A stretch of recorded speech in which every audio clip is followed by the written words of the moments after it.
What is up, Madden community and SML? It is Prime-Time 000, the commissioner of the Sim Madden League, and this is SML Prime-Time, the official commissioner's podcast.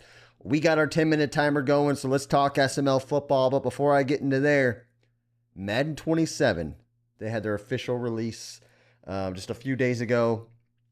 A trailer, the full breakdown of that, and college football. And all I have to say about that, honestly, is it feels like somebody at EA all of a sudden started caring. I mean, with the rollout, with the show, they showed it all. They had gameplay. They're hammering the marketing pretty hard. Probably the most excited I've been about a Madden game after its immediate rollout in a long time. I mean, I thought this was really cool. I think EA did a great job with some of the box features they've announced.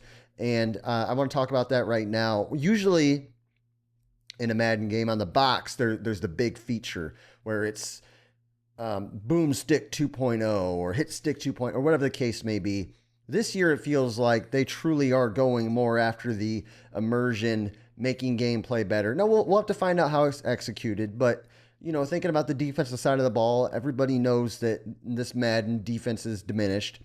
Well, this year, the amount of adjustments they're adding to the game, I mean, that's like the box cover feature is we're making linebackers look for work. We're adding different things to defense to where you can make adjustments based on how somebody plays in specific formations. And that excites me because it feels like you're actually playing football and the strategic part of the game is coming back. And in my eyes, the skill gap in Madden could be coming back. So that gets me fired up for the game more than anything else, more than anything in a long time, actually. And again, and I don't want to get too far ahead of it, but it has to be executed, right? It has to be executed by EA, and there's going to be things that are quote-unquote broken and quote-unquote meta. It's a video game. There's always going to be stuff like that. And as a league, for us, we're a sim-style league, and this is what this podcast is from the viewpoint of that. And I'm sure there's people in Madden Ultimate Team circles, in different circles that enjoy that kind of thing. But for us, when we look at it from our perspective, do we have to make certain rules? Do we have to look at certain things as things come out? We might have to. That's part of the game. But the exciting thing is it's something different. It's something new. It's something fresh. Whereas I feel like this Madden that just came out this year, Madden 26, it felt like there was more marginal. I think they added stunting this year. There's a couple little things, but this feels a little bit deeper. This feels more, and that's what excites me gameplay wise. Obviously, they had a home field advantage and some other things, and then franchise. I mean, you think about all the little things they've added. That would be big features. I mean, the abilities. I know that's more of obviously gameplay in general, but how is that going to impact franchise, the ability tiers? Because it felt like this Madden abilities mattered less than ever. And it felt like in a way, there's only maybe one or two abilities that matter, and you get the fast guy or the slow guy or whatever the case is. Now ability tier seems like, hey, having superstars on your team and having specific players on your team matter. And you might not want to trade a certain guy because he's got a built-up tier.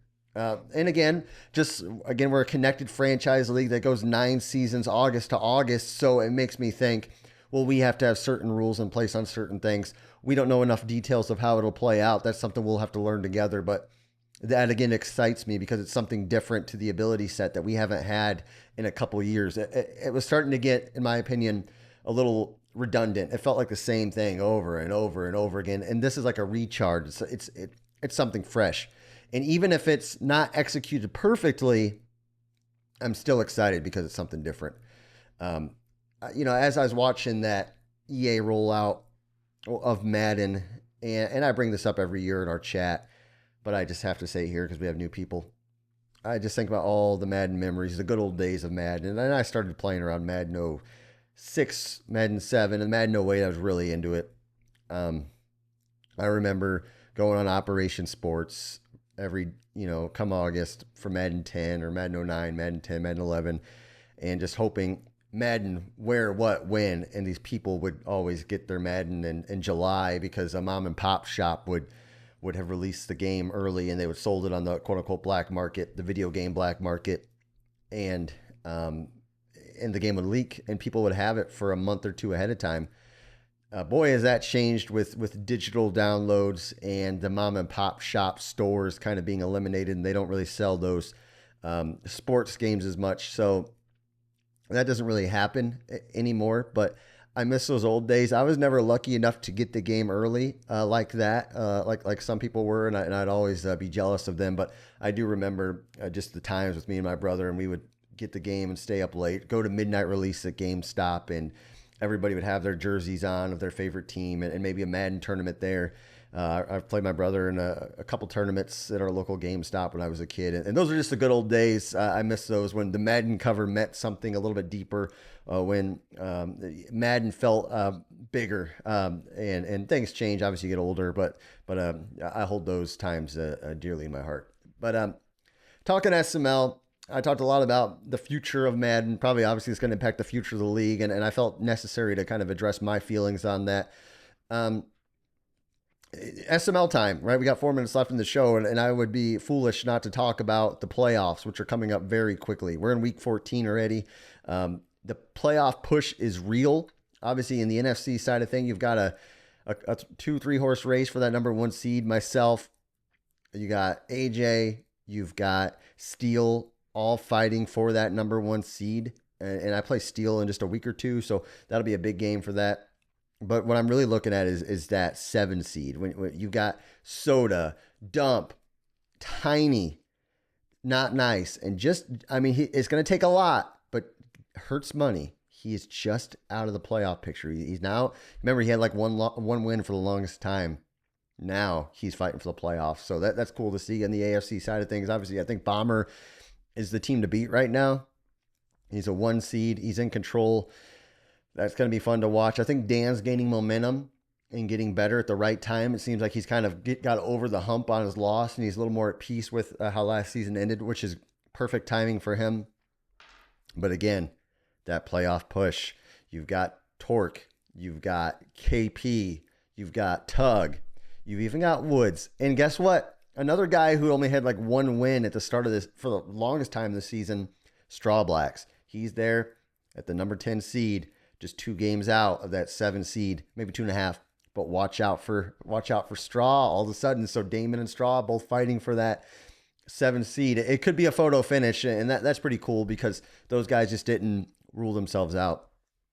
Another thing I want to think about, we got 2 seasons left. Obviously, SML Top 10 is a big deal. We run that every year. It's a fun show we do. But I look at whose legacy has been impacted the most so far this cycle. I could throw myself in there with the 5 Simbardis, multiple Super Bowls in a row, all that stuff, 20-0. But I feel like I'm already number 1. So you've got to think about a guy like Stavo has negatively impacted his legacy, I feel, with how bad this cycle has gone for him. I look at somebody like Bomber, who finally got a second Simbardi, and he's starting to, if he can find a way to get another 1 or 2 this cycle, all of a sudden that puts him in the 2-ish range, maybe of an SML, 2 or 3 range all time in the SML. If he can get 2 more, I'd probably put him in number 3 or 4 if he can get 2 more. But that shoots him up. So he's got some legacy stuff he can build. And then I look at Dan, right? He hasn't won one all cycle.